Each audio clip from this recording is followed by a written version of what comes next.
Women's Garden Service at Living Faith Egley Church.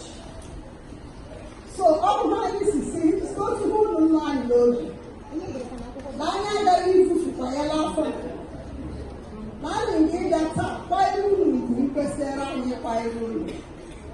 They can live, you know, family.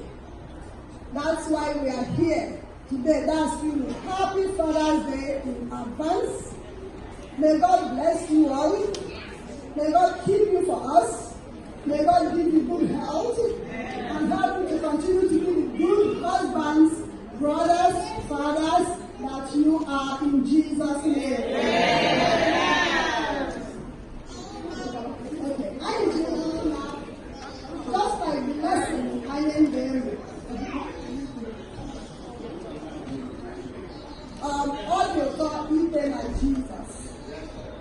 You pray along my young. All the trust you need to go back family, the children, and the Lord trust us. You may be an every time.